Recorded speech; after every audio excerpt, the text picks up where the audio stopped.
Alors, comment je me sens une semaine après le début du festival? C'est une question judicieuse parce que, depuis 7 jours, dès qu'on croise des gens, tout le monde dit: «Ça va? On court? Ah, on cavale, c'est compliqué» et cetera et là, ça commence à être le moment où on arrête de cavaler. Voilà, il y a eu des petits couacs sur des compagnies, mais on est sur les horaires. On démarre à l'heure depuis le début, donc voilà, ça marche. Je me sens fatiguée. C'est tout. Je suis juste fatiguée. Ça a été très rapide, il y a eu beaucoup de monde, mais sinon ça s'est bien passé et c'est une bonne reprise après le Covid. On a des salles pleines depuis le 7, donc pour les premières. Donc on est ravis, on espère que ça va durer. Les machines sont en marche, donc maintenant la traversée devrait bien se passer. Ça y est, on est arrivé au sommet de la côte et maintenant faut que ça tienne. On est sur le plateau, j'ai envie de dire.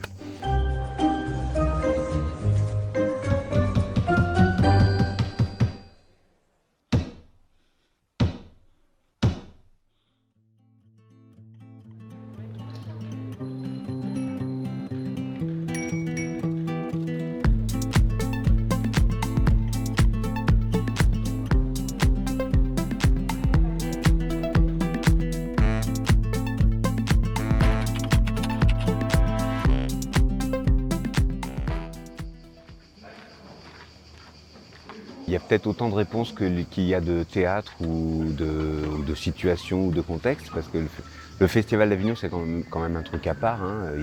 Ça ressemble à rien d'autre ailleurs. C'est bon. Nous, par exemple, on a 2 salles en intérieur, on a un site en extérieur, on a des spectacles qui se passent dans d'autres sites. Donc, chaque lieu a ses contraintes et ses particularités, ses difficultés. Pour bien faire, j'allais dire que c'est 1 an de préparation. Alors, je passe pas 1 an au téléphone à envoyer des mails avec un rythme de fou, mais il y a certaines compagnies que j'avais au téléphone déjà en septembre dernier, notamment pour caler les moments où ils peuvent venir, les moments de création. Ici, au Théâtre des Halles, on a beaucoup de créations. Soit c'est des premières qui jouent au festival, soit elles ont joué un petit peu avant, puis elles viennent. Donc un spectacle qui vient d'être créé, on n'a pas encore toutes les informations. Donc, un spectacle qui est bien rodé, ben on sait, il va falloir tant de projecteurs qu'on va mettre à tel endroit, etc. Les rideaux, tout va bien. Puis il y a des spectacles, on verra un petit peu au dernier moment quand ils vont venir.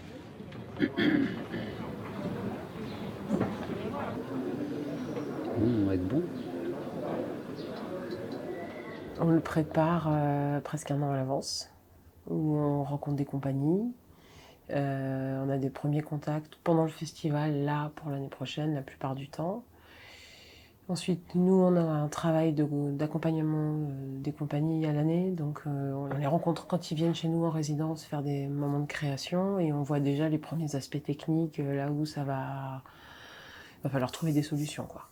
Donc, et puis après, il y a les compagnies que j'ai jamais vues et que j'ai en contact téléphonique, des fiches techniques, des plans. Et moi, je note tout parce que j'ai 28 compagnies à gérer là sur le festival. Donc, si je note pas, j'oublie. Et surtout quand je connais pas.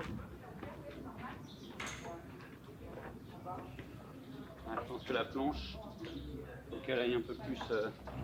Elle est un peu trop par ici, la planche. Tiens l'échelle. Attends, il faut que je tire la planche vers moi. Tiens l'échelle 2 secondes, je vais la pousser. Ouais. Pour que ton pied il ait bien la place de descendre Ouais. quand tu vas relever. Merci pour ça. Sinon, ça Donc, fait on prépare tout ce qui est palpable, on le prépare et on le fige. Et tout ce qui est glissant, ben, on met des options. On dit ce sera peut-être comme ça, peut-être comme ça. Et je dirais que mon travail demande beaucoup de rigueur, de rigueur et de souplesse en même temps. Et donc, plus le canevas et le plan est précis, plus on va pouvoir le remettre en question à toute minute parce que c'est le spectacle vivant. Donc voilà. Mais c'est beaucoup d'échanges, évidemment techniques, mais c'est pas que de la technique, c'est de la logistique parce que le Festival d'Avignon, on voit pas tout, mais c'est aussi la gestion de foule. La buvette, là on est dans un parc public, donc il faut demander à la mairie de pouvoir l'occuper de façon privative pendant un certain temps. Il faut des arrêtés auprès de la mairie pour bloquer les camions, savoir à quelle heure ils peuvent rentrer et sortir, répartir les acteurs dans les loges, enfin ça comprend, du fait de mon poste de régie générale, ça touche un peu tous les domaines. Moi, je suis en lien avec la billetterie aussi. Un spectacle, un événement unique, est-ce qu'on fait des billets numérotés, pas numérotés Voilà. Donc, de mon point de vue, c'est complètement général sur tous les domaines. Et ça peut être grosso modo un an d'attention, sinon de préparation, mais un an d'attention, quoi. On va essayer ce soir. Peut-être qu'il faudrait l'incliner un peu plus sur le plafond. Ouais, mais c'est quand même bien. Et tu sais, il l'a testé ? Non, il faut le tester ce soir. En fait, notre problème, c'est que les pigeons squattent là. Et on se retrouve avec nos projecteurs remplis de fientes de pigeons, donc on a mis tout un... Et voilà, et la fiente de pigeon, une fois chauffée par un projecteur de 1000 watts, quand on allume le soir, ça sent mauvais. On a des détails qui sortent complètement du cadre du théâtre, quoi. Lutter contre les pigeons, quoi. Il est indispensable d'avoir une régie générale dans un lieu. Sur le festival, on est une trentaine de salariés, avec une dizaine de personnes à la technique et une dizaine de personnes sur la billetterie, sans compter les bureaux. Et donc une trentaine de salariés dans le théâtre pour le festival, ça demande une organisation quasi militaire. C'est-à-dire qu'il faut chaque chose à sa place, et chaque personne à sa place, avec sa responsabilité, et bien D'où la assumer nécessité d'un régisseur général. Absolument, et bien assumer ses responsabilités du régisseur général, qui n'est pas un chef de troupe, ou qui n'est pas un général en chef, mais parce que c'est le spectacle vivant, parce qu'il y a cet aspect humain qui est essentiel, et que la bonne relation, la dynamique, l'énergie font partie aussi du travail du régisseur général. Exactement, d'établir des plannings et de les faire respecter, tout en répondant aux demandes des artistes, Oui, c'est ça, des autres équipes, et en trouvant des solutions en permanence. Oui, le régisseur général doit être très proche aussi de ses équipes. Absolument. Et quand on parle du régisseur général, on peut aussi décliner cela au niveau du régisseur plateau, du régisseur lumière, du régisseur son, etc., etc., etc.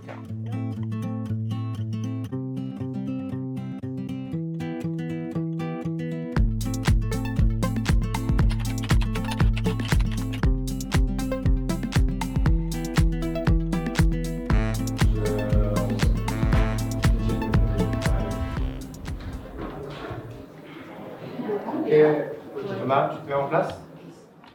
Donc moi, normalement, je fais la direction technique, donc j'ai fait toutes les préparations. Donc là, le projet, c'est de faire plus rien pendant le festival et de faire du dépannage s'il y a un truc qui manque quelque part, si voilà, on a des problèmes de clim et qu'il faut intervenir. Enfin voilà, aussi il y a des fois aussi des incompréhensions avec le régisseur général et la compagnie, ou c'est un petit litige où c'est moi qui reprends la main, qui appelle la compagnie et qui gère pour que tout le monde soit d'accord et que ça se passe bien. Et puis après, pour les régisseurs généraux qui sont dans les salles, eux, c'est du quotidien de faire du montage, des montages, d'accueillir les compagnies, de faire entrer le public. C'est vraiment gérer au quotidien ce temps-là de vie des compagnies dans les lieux. Donc c'est un peu rébarbatif, puisque ça dure 3 semaines et demie. Mais c'est chouette, parce que c'est aussi l'occasion de tisser des liens, d'avoir des rencontres chouettes. Donc c'est parfois des conflits. Il faut gérer aussi les caractères de chacun, parce que c'est un temps qui est long, en fait. C'est fatigant sur la durée de la répétition. Pendant le festival, là, sur les 3 salles, j'ai 6 régisseurs plateau, une directrice technique et j'ai 10 stagiaires, que pour la régie. Alors, ça fait du monde. Ouais, mais du coup, ça permet, voilà, c'est pour ça qu'on doit plus brasser des décors. Je mets les paires de bras qu'il faut, je dirais, au plateau pour que, bien qu'on se donne des délais un peu serrés, ben, c'est pas aux comédiens, aux équipes de tout brasser eux. Ils ont une grosse assistance technique de mes équipes au plateau. L'anxiété, elle est plutôt en général sur les... Quand on commence à prendre des paris fous comme ce que je fais moi à Loul avec des décors de dingue à toutes les séances, c'est plutôt la logistique décor, c'est le Tetris pour comment on les range, c'est arriver à monter, démonter dans les clous. C'est ces petites tensions-là qui sont des fois un peu chaudes au début quand on n'est pas sûr que ça va le faire, mais voilà. Moi, du fait de mon poste de supervision, mon quotidien, comme je disais, à partir de maintenant, c'est de passer et de vérifier que tout roule aussi bien que hier et aussi bien que demain. Après, chacun a son poste et en fait, c'est drôle parce qu'on voit que petit à petit, des gestes qui étaient maladroits ou des situations qui étaient difficiles au début se calent. Et il y a même un moment où j'ai cette sensation que ça ne m'appartient plus. Un peu comme quand on a un enfant, on en est responsable et puis quand il est grand, il y a un jour et il part tout seul avec ses copains boire des coups ou en voyage et à ce moment-là, ça nous appartient plus. Et moi, ça y est, ça c'est les 2-3 jours où ça m'appartient plus, où chaque régisseur, je les vois passer, ils font leur truc, chacun sait qu'à 2h12, il branche un truc, à 2h27, il le débranche. Et donc, c'est une mécanique, c'est vraiment comme un bateau ou, je sais pas, un gros camion qui se met en route. Et une fois qu'il est en route, il y a une inertie qui fait que ça roule tout seul et que chaque rouage, voilà. Donc, le quotidien, il n'y a pas un quotidien unique. Il y a les équipes du matin qui ouvrent, ceux qui ratissent le parc, ceux peut-être que vous verrez qui ouvrent le gradin, qui préparent la scène. Certains s'en vont quand d'autres arrivent. J'ai des régisseurs qui se connaissent très bien mais qui se voient jamais parce qu'il y en a qui font le matin, d'autres le soir.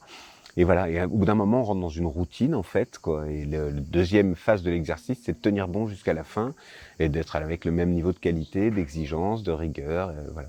Mais d'expérience, ça doit faire 20 ans que je fais le festival, c'est toujours de mieux en mieux. C'est-à-dire qu'on a des situations de panique au début, dont moi je sais d'expérience que d'ici une semaine ça ira et que dans 3 semaines on fera tous ça tranquillement en discutant, quoi.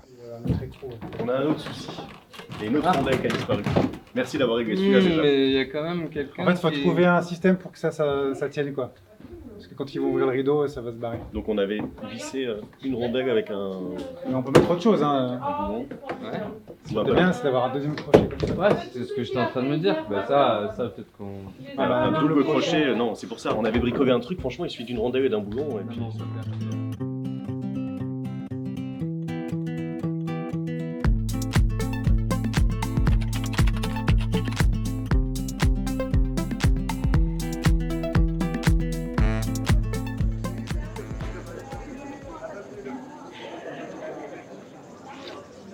Les difficultés, il y a toutes sortes, je ne vais pas pouvoir tout expliquer, mais par exemple les décors, un spectacle qui est en création, là on a une grosse création qui joue l'après-midi. Le décor, il a été en construction pendant peut-être 4 ou 6 mois, et moi j'étais en lien avec le scénographe quasiment toutes les semaines. Donc au début, il m'annonce un décor grand comme ça, 5 mètres par rien, donc je lui dis bah non, ça va pas rentrer. Ou ça rentrera en scène, mais on pourra pas le démiser ensuite et le mettre dans la partie décor. Donc le gars, il revoit la taille de son décor, et puis après, je lui propose de pouvoir le plier en deux, de faire des systèmes de démontage, etc. Donc ça, c'est des aléas, la taille des décors, ça peut devenir problématique. Ou si on se met d'accord avec une compagnie sur un nombre de projecteurs, et puis qu'ils en amènent plus que ce qui est prévu. Donc moi, mon rôle, c'est de leur dire, je t'ai dit OK pour 20 projecteurs, je dis n'importe quoi, t'en amènes 30, il y en a 10 que tu vas laisser dans ton camion, quoi. Voilà, les difficultés. En fait, mon boulot, c'est de faire en sorte qu'il n'y ait pas de difficultés, que tout soit prévu. Et c'est pour ça que ça me stresse encore plus quand il y a un problème, c'est que je me dis que soit je me suis mal préparé, ce qui n'est jamais le cas, bien sûr. Non, soit après il y a les aléas, quoi, voilà. Je sais pas si tu vois, j'ai un projo cassé là, qui s'est ouvert. Je reviens. Dans la préparation, parfois il y a une incompréhension en fait qu'il y a eu si on sait pas, enfin comme voilà toute relation humaine où il y a pas, on n'a pas compris en fait que là oui il fallait apporter tel type de matériel, qu'il fallait l'apporter dans tel état, tout ça. Donc on peut avoir des gens qui viennent avec du matériel en très mauvais état, donc on est obligé de refuser parce que c'est dangereux. Des gens qui sont venus sans ce qu'il fallait pour installer tout leur décor et tout ça, donc il faut gérer en urgence l'achat de ce matériel ou trouver le matériel en urgence.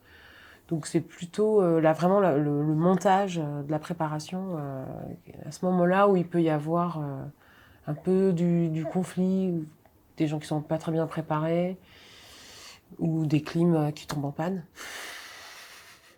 En ce moment, il paraît qu'il y en a. Ouais, ok. Un peu plus quoi, tu veux qu'il lève le nez ? Peut-être que c'est de toute façon souvent l'être humain aussi, parce qu'on prévoit tout, les machines elles font ce qu'on leur dit de faire, puis après il y a les êtres humains. Donc parfois, là on a un spectacle où il y a un comédien qui est parti à l'hôpital 3 semaines avant le festival. Donc la première réaction c'est de dire on annule le spectacle puisqu'il n'y a plus de comédiens. Et puis finalement, le metteur en scène a trouvé un comédien qui a relevé le défi d'apprendre le texte et d'apprendre tout le spectacle en 3 semaines. Donc ça, c'est une difficulté. Moi, en tant que régisseur général, j'ai pas la main là-dessus. Personne n'a la main là-dessus. Et il y a que le comédien qui a dit, allez, je le fais. Donc les premières, il était complètement désespéré à se dire, j'y arriverai pas. On a fait des premières représentations avec une souffleuse au premier rang pour dire le texte, parce que c'est inhumain de faire ça, quoi. Mais du coup, maintenant, il y arrive. Donc c'est satisfaisant. J'espère que ça va être un beau succès. Donc voilà, c'est les aléas. On se prépare au maximum, comme une fête ou un mariage, j'imagine. On prépare tout, et puis après, il y a tout ce qui passe à côté des préparations. C'est ça les problèmes. Après, il peut y avoir des problèmes plus... Par exemple, on utilise beaucoup d'électricité, donc on a un œil sur les puissances. On est en lien avec EDF, parce que une catastrophe qui pourrait arriver, je suis trop loin du bois, je peux pas toucher de bois. Mais par exemple, ce serait qu'un des gros disjoncteurs nous lâche. Nous, on a eu ça déjà en amont, donc c'est bon, j'ai changé mes disjoncteurs. Mais il y a des trucs vraiment fondamentaux, où parfois il n'y a plus Internet, parce qu'on est 500 000 à tirer Internet sur Avignon.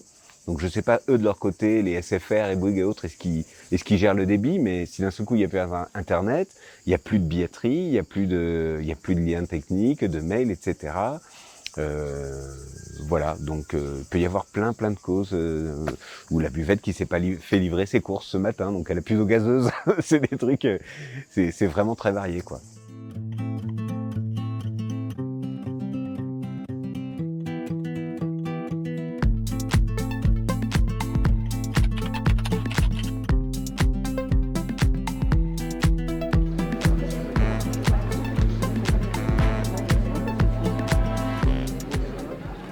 Tous les ans, j'ai le souhait pour l'année prochaine que ce soit mieux organisé. Et tous les ans, je m'organise mieux. J'ai l'impression que d'année en année, on est toujours mieux organisé, de mieux répartir les équipes techniques. Et alors, chaque année, on se dit, ah, ça, faut que je le note pour l'année prochaine, faut plus qu'on fasse ça comme ça marche pas. Même comment on gère les foules dans le parc, des fois, j'ai des fils tendus, des barrières, des fois, on dispose autrement parce qu'on se dit l'année dernière, ça faisait un bouchon, etc. Les compagnies qui s'installent trop tard, j'essaye de leur dire de venir plus tôt. Donc on essaie d'avoir plus de temps, d'avoir des choses qui s'imbriquent mieux les unes dans les autres, etc. Moi j'ai le souhait que la cadence de travail n'augmente pas parce qu'on est déjà bien... J'ai la chance d'être dans un théâtre où il y a une ligne artistique précise, on a des moments de changement de plateau humain, il y a 1 heure entre chaque spectacle, parce qu'on s'impose ça, on n'est pas des loueurs de salle ou voilà, vas-y comme je te pousse, mais pour les années futures, que ce soit aussi bien et mieux. Mais toi, tu as un adaptateur ou il est déjà monté comme ça dans le câble? Bah, je viens te voir. T'es au plateau ou t'es en régie? D'accord, je viens te voir au plateau. À tout de suite. Bah pour les prochains festivals, ce serait de résoudre en fait les difficultés qu'on a rencontrées pour qu'on se retrouve confronté à des nouvelles difficultés qu'on n'avait encore jamais rencontrées. Parce qu'il y en a toujours. Non mais c'est vraiment l'idée c'est de s'améliorer et là où il y a eu un souci, de pouvoir l'anticiper pour qu'on l'ait plus. Et donc d'être plus vigilant sur certains aspects qui reviennent. Les temps de montage très très courts, ce genre de choses. Vous allez où avec? On va au bureau. Ah mais d'accord, parce que moi j'ai demandé hier, on m'a dit que j'ai Est-ce que tu peux envoyer le... Concernant l'avenir, si effectivement le nombre de spectacles devait encore grimper, ce serait que d'un seul coup, au niveau du Grand Avignon, on puisse, d'un point de vue de la politique culturelle, envisager d'associer plusieurs agglomérations autour d'Avignon, avec Avignon, pas autour, avec Avignon, et qu'on puisse comme ça offrir d'un point de vue public des lieux mis à disposition des compagnies et des artistes, avec une sorte d'aide technique peut-être, et qui permettent une irrigation du territoire beaucoup plus large. Alors évidemment, ça c'est une vision à peut-être 10 ans, 20 ans, j'en sais rien, mais évidemment ça nécessite de réfléchir au transport, ça nécessite de réfléchir à l'accueil, etc. Mais je verrais une perspective de cet ordre-là. On devrait pouvoir vivre assez paisiblement ce festival et éviter l'engorgement. Le festival d'Avignon, c'est pour l'instant une principauté en juillet, tout à coup ça s'ouvre.